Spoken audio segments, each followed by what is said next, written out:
It's 9 o'clock, 4 p.m. here at Reagan National Airport. I'm Jonathan Samuels, and this is a special edition of The World, examining America's deadliest aviation disaster in almost a quarter of a century. Divers spend a second day in the freezing waters of the Potomac River in a grim recovery effort and hunt for clues about why a passenger jet and a Black Hawk helicopter collided.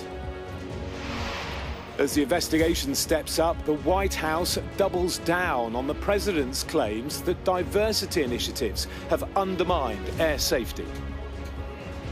When you are flying on an airplane with your loved ones, which every one of us in this room has, do you pray that your plane lands safely and gets you to your destination, or do you pray that the pilot has a certain skin color? We don't need misdirection, and we don't need misinformation coming from the highest office in the land.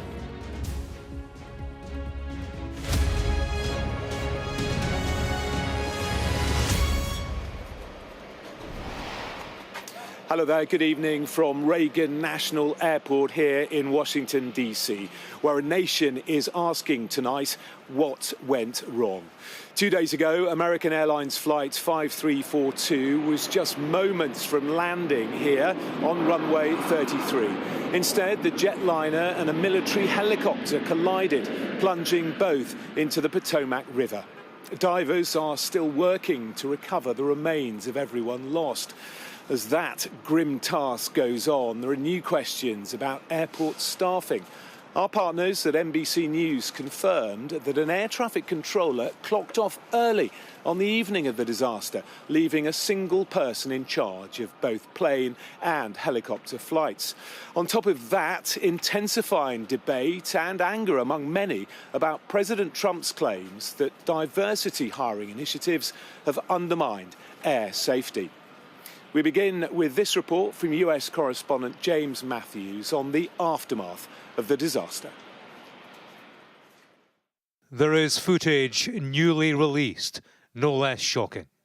Video from airport security cameras obtained by CNN shows two clear angles of the collision. The moment a Black Hawk helicopter here on the left collides with an American Eagle jet. Wreckage is sent scattered into the Potomac River below. 2 days on, piece by piece, wreckage is picked from the water. This is how the crash investigation looked on the riverbank. Evidence gathering as investigators build a picture of exactly what happened and why. I believe for us to recover the rest of the remains that we are going to need to get the fuselage out of the water. On a runway just yards from the recovery effort, planes come and go once more. For now, there are restrictions on helicopter flight.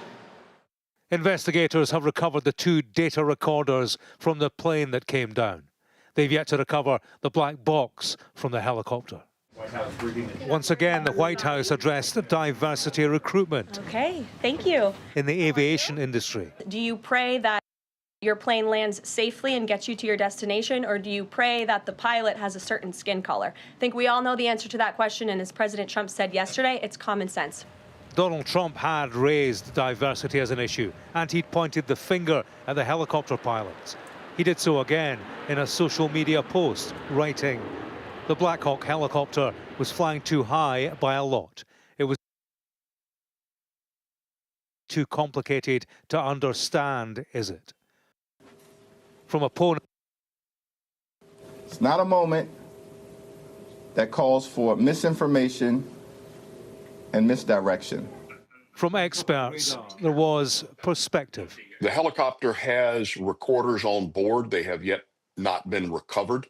So that is one area, and that is probably the most definitive way to know the exact altitude of the helicopter. This is a challenging crash investigation with the retrieval of wreckage around the recovery of victims underwater. The work of the investigators takes place in full public view, and it comes with commentary. On this story, citizen journalists are led by citizen number one, the president. Across the road from the airport, one man began work on a memorial to the victims of the crash. beneath Washington skies, it is a gesture to remember the tragedy they'll never forget. James Matthews, Sky News in Washington. Well, for the families and loved ones of those lost, now is a time of grief and the painful wait for victims to be identified. Here are some of the names and faces of those who were on board the plane. 34-year-old Jonathan Campos was the American Airlines captain on the flight.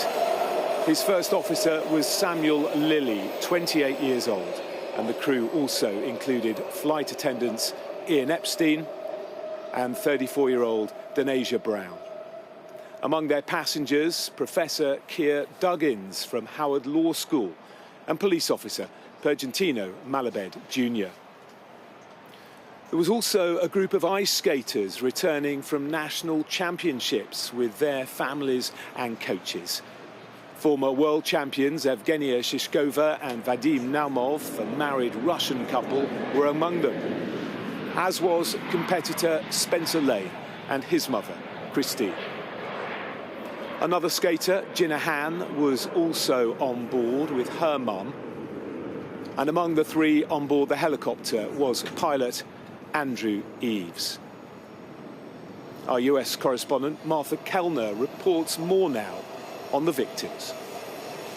As the investigation into what caused this tragedy continues, families and friends are remembering those who lost their lives. This is Air Steward Ian Epstein, described by colleagues as the world's best at his job. We know the reason we have jobs is because you guys are flying. We love you, we appreciate you, we are so glad that you're here. His ex-wife said he died doing what he loved. Skating clubs across the US are mourning the victims. Several young elite skaters died on their way home from a training camp. This is 13-year-old Jinnah Han. Aged 10, she'd spoken about her dreams. I really want to go to the Olympics step by step and trying to have my best opportunity to go to the Olympics and try to get a gold medal. What year will we be watching you at the Olympics? Probably 2032. I have no idea. Jinnah died aboard the American Airlines jet alongside her mother, Jin. 12-year-old Olivia Turr shared the hope of earning a spot on the US skating team for the World Championships. She also died on the plane beside her mother. We've lost 3 of our students and 6 of our parents, 2 of whom were staff members. And it's been heartbreaking as we've been addressing just the grief that families have had, that friends, that family members have had, and just such a heartbreaking loss. Pilot Jonathan Campos also lost his life. He'd flown alongside a former colleague, Tracy Grubbs. He was one of the best. Hearing what happened, it's mind-blowing. I grieve for all the people and the condolences to all the families, but the pilot of that plane, he was good. Those killed included primary school children and grandparents, lawyers and teachers. They came from towns across the United States, Russia and China. Those they left behind, suddenly bonded by shared grief. Martha Kellner, Sky News, Washington, D.C. Other stories and backgrounds there of some of those who tragically lost their lives. Sky correspondent David Blevins is here with me. And David, in the last few moments, there's been quite a lot of activity. We know that the recovery operation has been continuing all day, but in the last few moments, we've seen this footage of a recovery vessel and what potentially, and I say potentially because we can't clarify it, but there seems to be some wreckage maybe that they're bringing out of the river. Yes, it was always going to be a very difficult recovery operation because of the location of the wreckage out in the middle of the Potomac River, because of the weather conditions too. But divers have been working tirelessly to recover debris, to recover the remains of victims and the 2 black boxes. We think on this boat that we're looking at some wreckage from the helicopter making its way back towards the area where investigators will be keen to examine that in a bid to establish what went wrong. We know that there were 3 US military on board that they have identified 2 of them, the Staff Sergeant Ryan Austin O'Hara and Chief Warrant Officer 2 Andrew Lord Eves. But the US military has taken the highly unusual step of choosing to withhold the name of the 3rd officer who was on board. Now, bearing in mind that Reuters just a couple of days ago was reporting that there were 2 male soldiers on board, 1 female soldier on board, it would appear that it is the name of the female soldier that they are withholding at this stage, and that's very unusual. But the salvage operation, recovery operation, is clearly continuing apace. It is, and we heard earlier from organisers of that operation saying that more salvage recovery equipment is coming in tomorrow, and also the grim detail that they need to remove the wreckage before they can recover all the bodies, because some are still trapped inside the fuselage of the aircraft. This live picture now of what looks like potentially wreckage from the helicopter being recovered. David, we'll speak to you again a little later on in the programme. Well, President Donald Trump's political opponents have fiercely hit back today on comments that he made, insisting that Democrats are responsible for declining air standards. Well, Congresswoman Maryland Strickland is a Democratic Party representative from Washington State on the US West Coast and joins us now. Thank you very much for your time this evening. And perhaps let's begin with those families who are desperate for answers and desperately wanting to be reunited with the bodies of their loved ones. What went through your mind when you heard about this tragedy on Wednesday?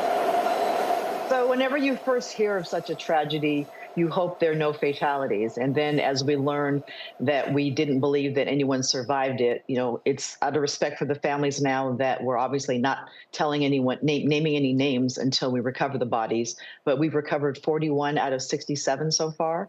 Our hearts go out to the families because this must be incredibly difficult. And our nation is mourning right now for those who were lost in this tragic accident. And have you been impressed with the efforts so far by the recovery teams who've been working in atrocious conditions? Oh, absolutely. I mean, the first responders, all the agencies immediately got to work.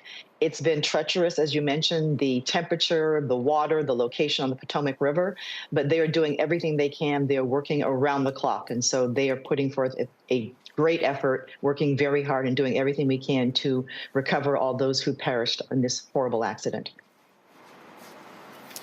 I'm very interested to hear what you have to say about the comments from President Trump earlier on today, suggesting that pro-diversity recruitment perhaps in some way played a part in this tragedy. What did you make of that? Well, first of all, it is entirely not true and absurd that he would say something like that. We're in the midst of a national tragedy, and his job is to lead, to discuss how this will never happen again, and show empathy for the families. So this idea that DEI somehow caused this is not true. The standards remain high for any person who works in our aviation field, period. And more generally, of course, he is waging a war, isn't he, against DEI and wants to reverse a lot of work that was done over the last 4 years. What do you think about that?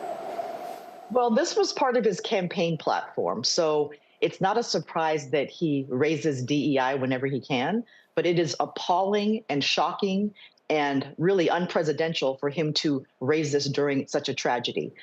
One example that I heard of recently was that he wants to not allow people in the Department of Defense to celebrate Martin Luther King Day. So the attack on DEI is constant, but to bring it up in this tragic circumstance is just unpresidential, it's lazy, and it should not happen.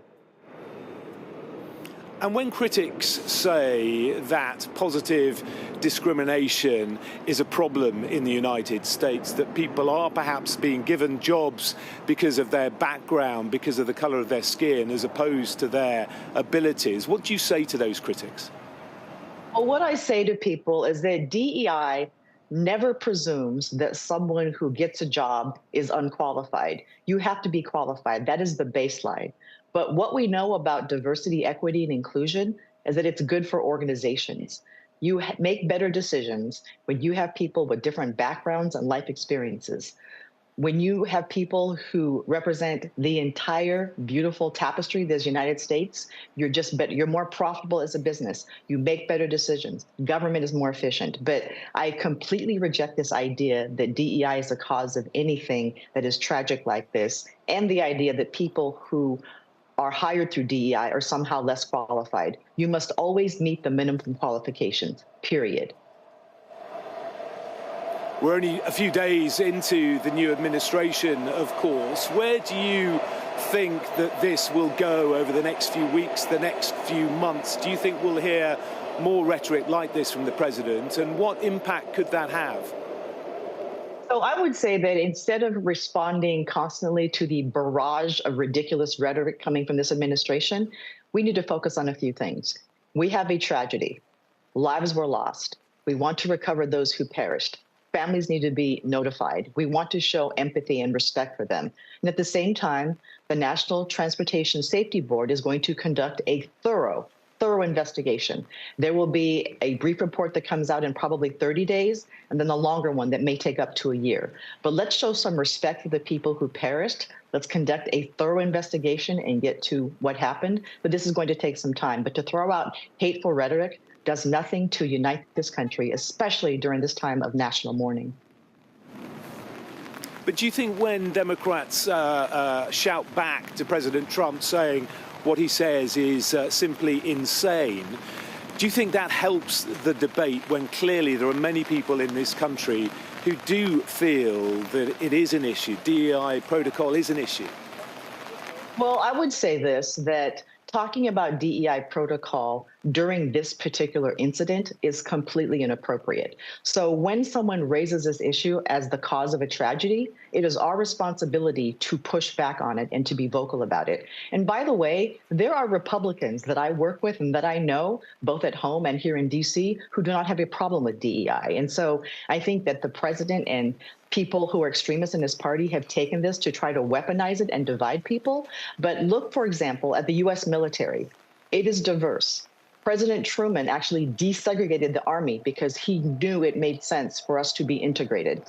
The Supreme Court, when they ruled against affirmative action, they made the U.S. military academies exempt from this. And so I think that when we talk about DEI, we have to look at it as an asset. We cannot be afraid to push back when people try to use it and to weaponize it. But overall, the United States of America is a very diverse country. And when more people are at the table and have opportunities, it is good for all of us. And just very briefly, I wanted to talk to you about the airspace here. I believe that you voted recently for more flights to be allowed in and out of Reagan Airport. Do you think that was the right decision, or are you now concerned that perhaps it was a mistake? Well, so the Federal Authorization Act, the Aviation Act that we authorize every 5 years had this added to it. So there was a vote that took place last year to add 30 flights. And I rejected that along with a lot of other people. There was a compromise made to add 5 flights, and so that's what I voted for. But those 5 flights have not even started yet at this airport. Okay. Marilyn Strickland, we really appreciate your time this evening. Thank you very much. Thank you for having me. You're watching Sky News. Our special programme continues shortly. Coming up after the break, we'll be focusing on the crash investigation and what the NTSB is calling an all-hands-on-deck event.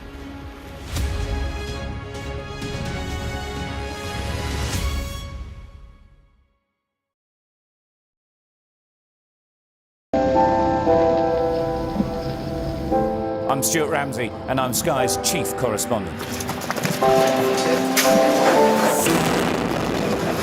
An enormous explosion has just come down. I think it was a monster just landed in between us. Hundreds and hundreds of people hoping to get north, ultimately to get to the United States. It's a border where they're not welcome, and yet they keep coming. We saw snatch squads going in, grabbing people, taking them out and putting them into trucks, but taking them away. They make about 50 kilos of fentanyl a week. It's incredibly dangerous and toxic stuff. There's been an upsurge in deaths, the fighting between the gangs is getting more and more vicious. Is this now all your territory? Yeah. The battlefield is outside the barricades, which is over there. This is much more like a normal town. It's really sending a clear message that Venezuela is eager for change. We've been crushed.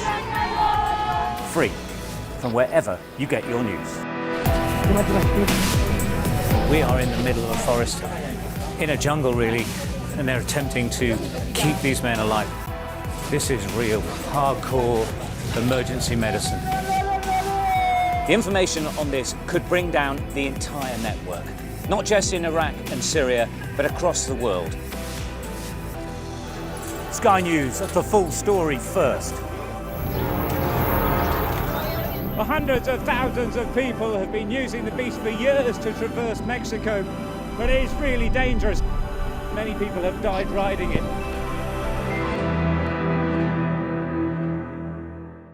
Mandatory evacuation, you must leave! For many people, Harvey is far from over. People here believe the water will be this deep for weeks. I'm Greg Milam, and I'm Sky's chief North of England correspondent. Are you trying to run me over, Sir Philip? No, go away. Look like it, sir. Will you respond to those who made accusations, Sir Philip? Can you go away? Sky News, the full story first.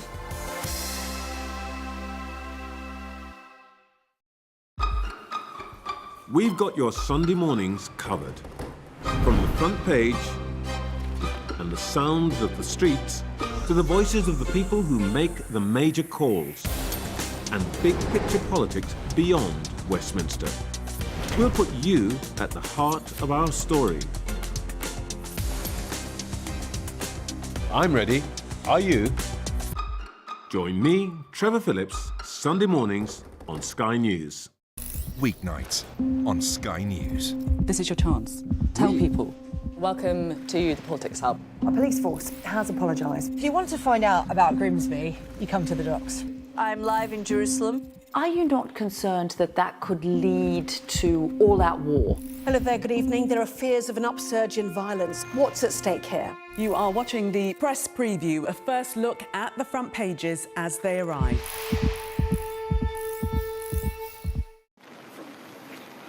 Welcome back. You're watching The World live from Reagan National Airport in Washington, D.C., where divers are aiming to salvage both the passenger jet and the helicopter that plunged into the Potomac River behind me as they work out exactly what went wrong. Well, they've already found the airliner's two black boxes. That's the flight data recorder and the cockpit voice recorder. Both, of course, will be really crucial to understanding the flight's final moments. Our data and forensics correspondent Tom Cheshire reports now on the investigation. What happened in the Washington crash is horrifyingly clear, captured on camera. Why it happened isn't. The latest audio we have shows how the helicopter, coded Priority Air Transport 25, specifically asked for visual separation from the passenger jet, a model called CRJ. Now, visual separation means the pilot requested permission to proceed, taking responsibility to see and avoid the plane themselves. And they asked for that twice. S25, CRJ in flight. S25, F1 is CRJ. S5 has an aircraft in sight, precision separation. 25, traffic just off the workspace, CRJ at 1,040 feet, start runway 3. Request visual separation. Visual separation group. And this doesn't appear to be an isolated incident. Just 24 hours before, another jet here was coming into Reagan Airport. It aborted its initial landing and had to go around again. Why did it do that? Well, a helicopter was once again travelling up the same river. You can see its path is here in orange, and it's going right in front of the passenger plane's approach in blue. The dotted line here shows its planned route. In this instance, though, air traffic control warned the plane, and the pilot pulled up to gain altitude quickly before making its turn and later landing safely.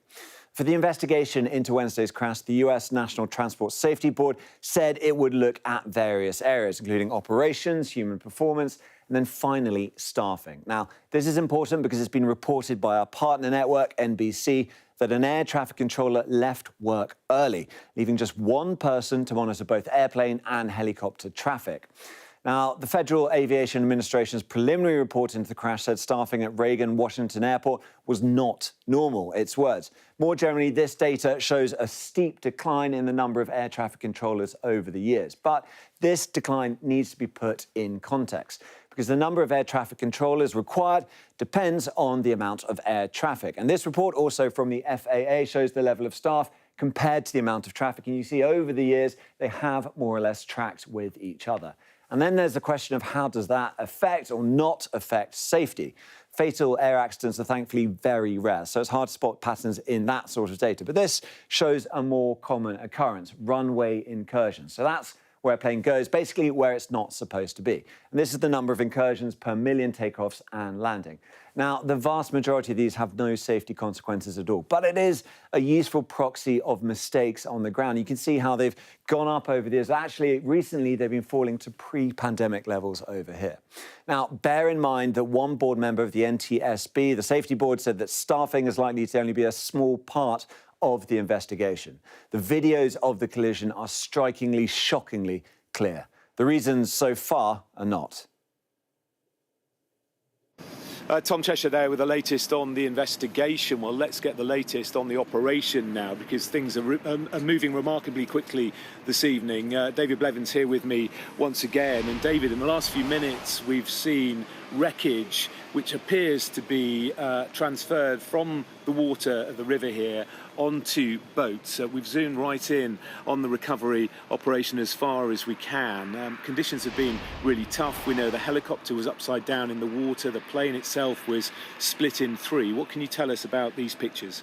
Well, we did hear earlier today from those leading the recovery operation that they were bringing in additional salvage equipment in order to reach and to remove some of the wreckage. That appears to be what is happening as we speak. We can see the additional salvage equipment just to the left of the picture, a crane from one vessel, and we think part of the Black Hawk helicopter is on that vessel too. There is another vessel just next to it, also accompanied by a police boat, and we think part of the fuselage from that doomed American Airlines flight 5342 from Wichita, Kansas is there. And this debris, of course, will be absolutely critical as investigators attempt to ascertain what exactly caused this catastrophe. A number of factors in play that caused a complete collapse of the structures that are designed to protect air travelers in the United States. We've seen the tweet from President Trump suggesting that the helicopter was 100 feet too high. We've also heard from our colleagues at NBC, of course, that there was only one air traffic controller on duty monitoring both helicopter and airplane traffic when there should have been two. So as they attempt to get to the bottom of this, establishing the cause of the accident, then this debris is going to be absolutely critical to them. Yes, and as that recovery operation continues, you can see that aircraft still taking off and landing here at Reagan Airport. Very difficult, of course, for passengers and crew on board those aircraft, seeing this operation taking place underneath them. Well, as we look at those live pictures of the recovery operation, let's bring in former Lieutenant Colonel Daub, who is a former Black Hawk pilot, and it'll be good to get your take on all of this. First of all, when it comes to the helicopter, what do you think went wrong? Yeah, thanks for having me on. I think there's two things that I focus on when after having analyzed all the evidence that I can see from where I'm at, and that is, first of all, the adherence to procedures. That's airspace and tower control throughout the DC airspace region. And in this specific case, the altitude of the Black Hawk as it was transitioning down the air corridor that is over the Potomac River. That corridor has a 200-foot ceiling on it, which means you are not to go higher than 200 feet. Reports are showing that it could have been 150 or 200 feet high.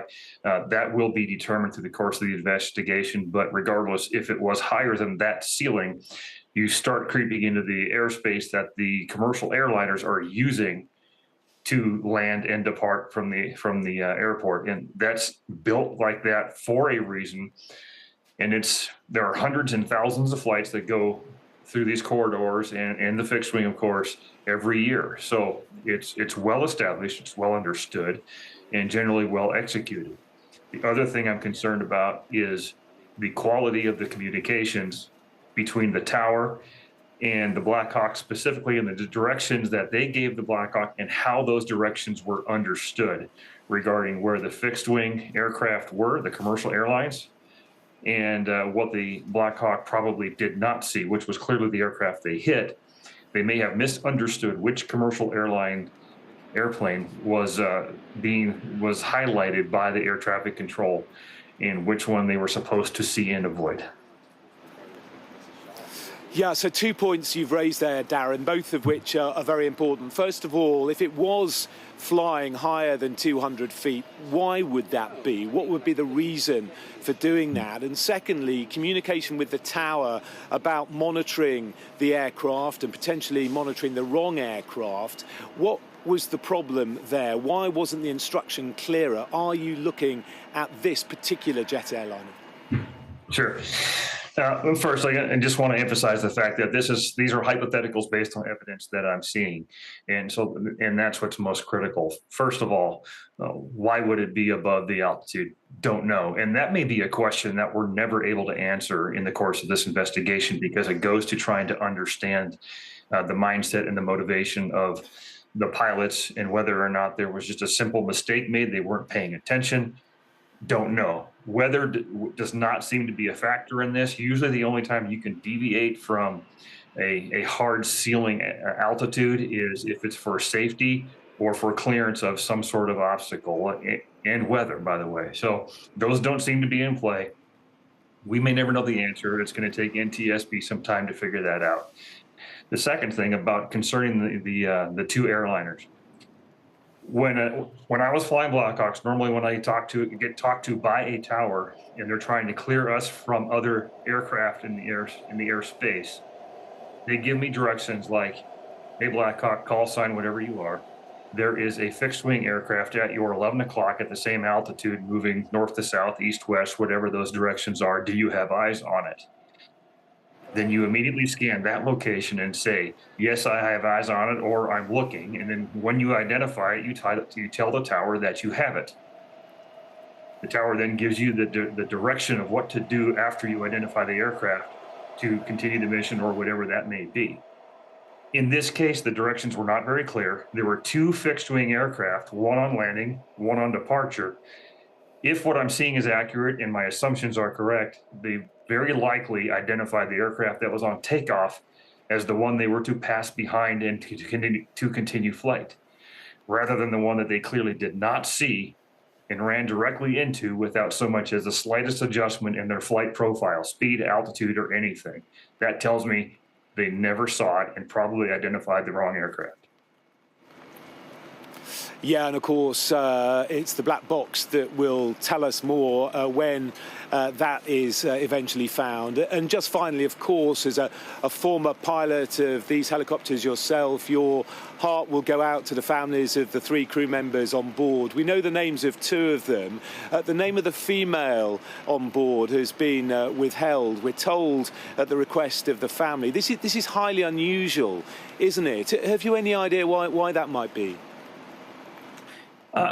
To a point, it's highly unusual. It's not the first time I've experienced it. It's if it does happen, there could be a variety of reasons, and it would take quite a while to lay all of those reasons out. But it's simply the family's request is ultimately all that matters. This has happened to me before. The difference is the amount of publicity on this one that is causing some people to ask the question. Only the family and the person working with them knows that answer clearly, so I would wait on that. But to your first point, too, I want to emphasize the fact that when we're talking these black boxes, these data recorders and voice recorders on the commercial airlines, yes, they'll have those. They're virtually indestructible by design. On the UH-60 Lima model Black Hawk that this is, those do not exist. That will make some things harder. You're going to have to rely on external evidence and recordings from the aircraft to determine the best answer you can get. Oh, that's very interesting. I didn't know that. That is a very interesting point you make. It's been fascinating getting your thoughts on this and learning from your experience. Former Lieutenant Colonel Darren Gorb, former Black Hawk pilot, thank you very much. Darren talking to us as we're looking at live footage there of the recovery operation, part of The helicopter, we understand, has been transferred onto a recovery vessel. Not a huge amount of light left here in Washington, D.C., so they will be trying to get as much done this evening as they can before darkness falls, trying to get that bit of wreckage to land so that it can be analysed. And as we were hearing there from the former Lieutenant Colonel, it will form a big part of this investigation. Well, this special edition of The World continues. Coming up after the break, President Trump's response to the air disaster has drawn criticism from many sides. We'll hear more next.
I saw police being forceful, pushing young men and women to the ground as they made almost 100 arrests. Will the cold affect your voters? Well, we have a lot of tremendous support. Free, wherever you get your news. The people here know that worse storms may well be on their way. I'm Martha Kellner and I'm Sky's US correspondent based here in Los Angeles. Hello again, welcome back. You're watching a special edition of The World, examining the aftermath of that horrific air tragedy in the skies here over Reagan National Airport on Wednesday. Well, yesterday, US President Donald Trump blamed the diversity policies of the Biden and Obama presidencies for the air disaster on Wednesday night, something his press secretary, Caroline Leavitt, doubled down on in a press conference this afternoon. We can get more on this with figures both for and against Trump. Richard Rose is Chief Executive of Communities for Justice Foundation, and Eric Bolin is a Conservative commentator and host of America This Week. Gentlemen, thank you both very much indeed for your time. Richard, perhaps I can come to you first. Just tell me, first of all, what your foundation stands for. Well, we are a civil rights and community activist foundation. We promote voting rights, equal justice in environment, in education, and in criminal justice. And tell me what you have made of President Trump's comments blaming diversity and inclusion in recruitment for the FAA, and in part, perhaps contributing to the disaster here. Sure, it is a tragedy that 68 people lost their lives unnecessarily. But President Trump's comments are consistent with what he's been saying over the last 6 years, that he is he's tapping a vein of white supremacy and cruelty that exists in America, which has propelled him to the presidency. So he will continue to speak untruths, to exaggerate, to blame somebody else for what could have been his own problem, his own fault. Because bear in mind that, this president just fired the federal aviation director. He told the air traffic controllers that they couldn't hire anybody else. And he sent a threatening letter to employees, which should have unnerved many of them who maybe young people with mortgages and student loans and so forth. So he has created an atmosphere of fear in federal employment, and when you work in cruelty, disaster and cruelty and suffering will follow. Eric Bolin, can you see how President Trump's comments can be seen by many as offensive? If you take him in that context, Richard, all due respect, I respect your group. This president he went through the whole four years, or certainly the last year and a half of the campaign, saying he was going to do exactly what he is doing right now. He was going to eliminate diversity, equity, inclusive language in the federal government, hiring in the federal government. And the first thing he did, as soon as he raised his right hand at the Capitol, said, I will start right now. DEI is dead. DOA, and we will be hereforth go on meritocracy, which makes a lot of sense to a lot of the American people who, by the way, resoundingly voted for this man who's been saying this straight along. This is no surprise to anyone who's had a television on for the last 2 years that this was going to be one of his main issues, immigration and killing woke. The country, we all feel the country went far too far left too fast. Now, I'm a libertarian. I don't care who you sleep with, how you dress, how you want to describe your gender. What I care about is do it to yourself. Don't promote it with young children. President Trump said woke is dead, DEI, and for him to come out and say on the just in the heels, in the very close wake of a tragedy, a horrific tragedy, that DEI may have some role in it. It might. I don't know if it does, but I will leave this example with Richard. And Richard, you tell me if you feel differently. If I'm going under heart surgery or brain surgery or getting in an airplane or having an air traffic controller, I want that person performing those functions to be the best, the one with the most merit, the one with the most skill, not the one who is black, white, gay, straight, or trans. It doesn't matter to me what they are. I want meritocracy above all. Well, meritocracy has nothing to do with DEI. DEI just those Of course it does. That's nonsense. You have to say, we do not want to exclude people based on race, based on sexuality, based on country and natural origin. So there are multiple instances and examples of Black people who have done great things in America. I mean, the blood bank system that we use all over the world was developed by... Richard, no, you're conflating two very, very separate issues. I think you are conflating. No one says DEI with meritocracy. No, they're vastly they're the exact opposite of each other. If you're hiring based on some sort of diversity quota, the Supreme But that's Court not the already case. shot down. But that's not the case. Of course it is. Of course it is not. There are documents that not. say you cannot hire any more people that are not of color or of sexual orientation that is different than male, female. Those things will end with Donald Trump. And that's not racist. That's not bigoted. And certainly is not white supremacist, which I despise with a passion. I want nothing to do with white supremacy. But I do support Trump's issue of pushing DEI away and pulling in meritocracy. Let me just ask Richard that question. Richard, many people in America will be concerned that people are being given jobs, not because of their qualifications or their abilities, but perhaps because there is a feeling that quotas need to be filled, that certain people are underrepresented in certain areas of employment. Can you understand that people are concerned by that, or do you feel that actually this country has made huge strides and can't go back, can't make steps back? So America's history is the exact opposite. America's history has been to discriminate against people because of their race, because of their natural origin. So in my own case, I finished college and couldn't get a job in accounting from any of the big white firms unless I went to New York or Chicago. I couldn't get a job with the big 8 accounting firms in Atlanta because of my race. Had nothing to do with my capability, but it had to do with race. And so what DEI has done is saying, let's make sure that we do not discriminate against people for anything other than they are qualified or not. And so DEI, Richard, that's not DEI. It is in fact DEI. Listen, no, of course, not. In practice, you wouldn't know because you're a white guy. You've never experienced that, so you have no idea. You're speaking from a concept about which I don't even think you understand. Eric, I will tell you that we are running out of time, and Eric, all right, yeah. Eric, I just want to finish on this one point, because it's been raised a number of times today, actually from people on both sides of the debate. 41 people have been recovered from the water behind me here. Many others haven't yet been recovered from the water. It's an incredibly stressful time, of course, for the families of the victims. Is now the right time for the president to have brought this up?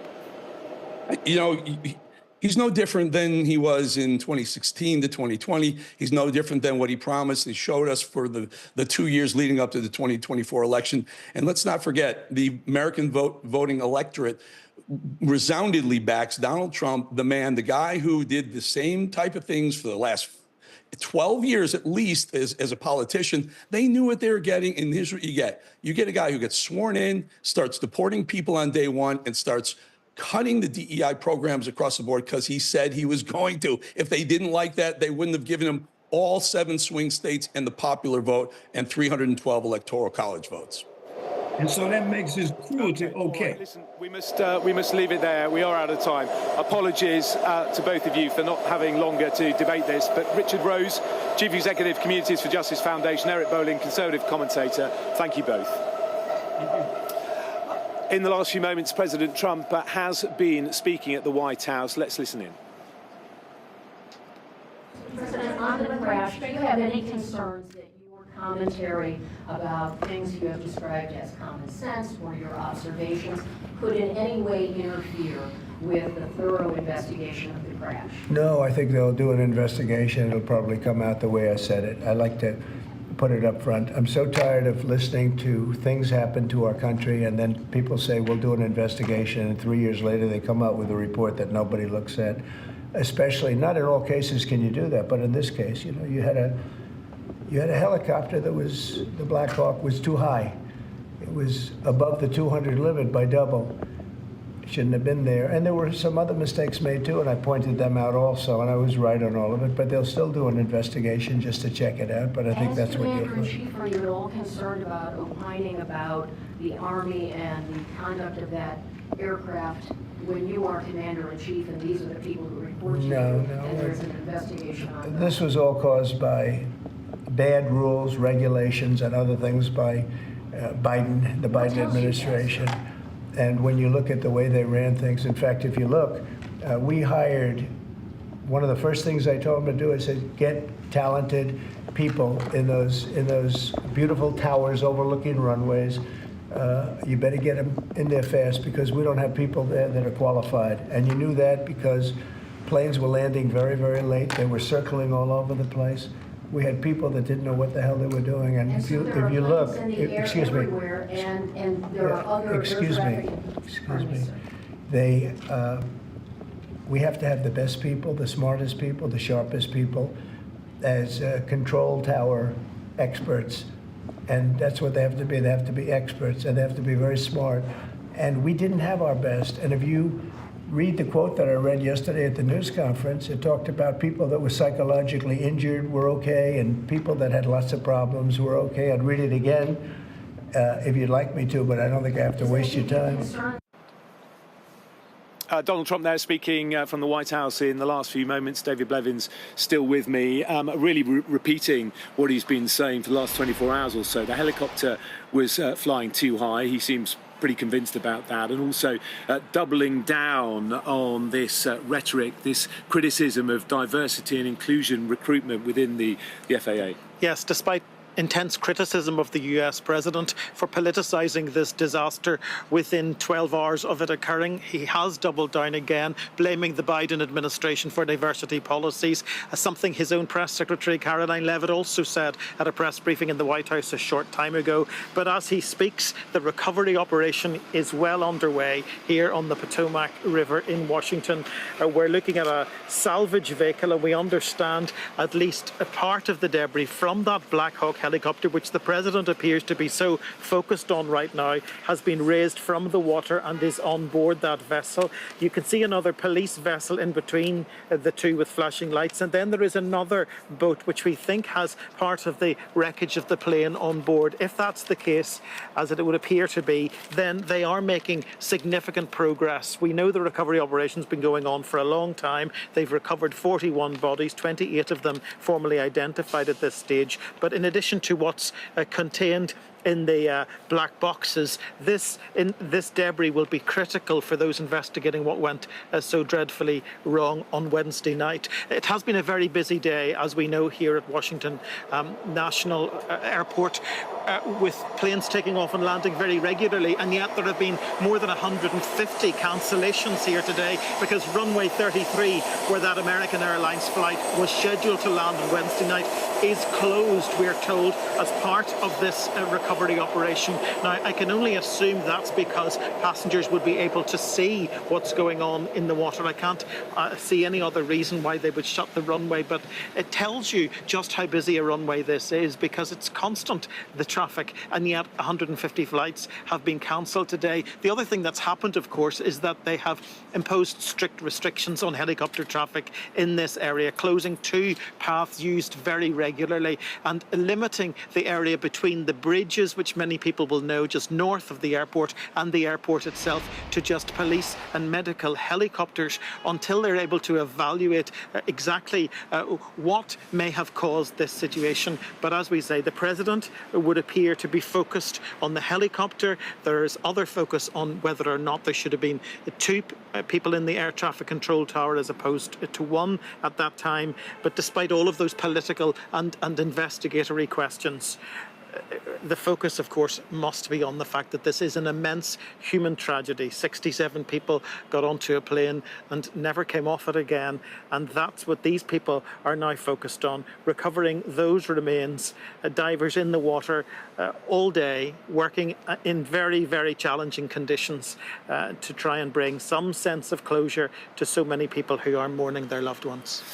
Yeah, we can see a dive team now on the Potomac River. Divers just being recovered there from the water. Methodical, meticulous work this is, searching every inch of this very wide river. 300 people at any one time are working as part of that recovery operation. Up to 500 individuals have been involved. And it was interesting earlier, David, when we heard from the fire chief, who's been a big part of the coordination of this operation, talking about the fast-flowing currents of this river and saying that a lot of the debris may well have been washed downstream, and appealing to the public here in Washington, D.C., saying, look, if you see anything that you think may be relevant to the investigation, if you see any wreckage from either the aircraft or the helicopter, leave it where it is, but call the authorities immediately, because every scrap of wreckage will be vital in the ongoing investigation. The significant number of personnel will be, because they're not only searching on the surface of the water, some of them diving beneath the surface in a bid to retrieve the remains of those who perished, but there are also shoreline searches going on, because you're quite right, the debris may not all be in the water. We saw that harrowing new footage of the mid-air collision and how suddenly both aircraft fell from the sky, but there could be some wreckage on the shoreline. The Potomac is not the widest river on approach to Reagan National Airport, so they will be combing the shoreline to ensure they don't miss what could be a vital piece of information, because despite all of the speculation we're hearing from the President, from others who are focusing on the reports about air traffic controllers not being at their position, at the end of the day, ultimately it is the investigation teams from the Department of Defense who are involved, because it was a US military Black Hawk helicopter, and with the Federal Aviation Administration, 2 investigations underway. It's going to take a long time to get to the bottom of exactly what caused the worst disaster here in nearly 25 years. And David, just a very brief final thought on those who lost their lives, just moments away, weren't they, from landing and going home? They were literally seconds away from touchdown on runway 33, where they would have safely disembarked. Sadly, they never made it. OK, David, thank you very much. David Blevins there, who's been monitoring events as we are, as that recovery operation continues. Thank you for watching this special edition of The World. Weeknights on Sky News. This is your chance. Tell people. Welcome to the Politics Hub. Our police force has apologised. If you want to find out about Grimsby, you come to the docks. I'm live in Jerusalem. Are you not concerned that that could lead to all-out war? Hello there, good evening. There are fears of an upsurge in violence. What's at stake here? You are watching the press preview, a first look at the front pages as they arrive. I saw police being forceful, pushing young men and women to the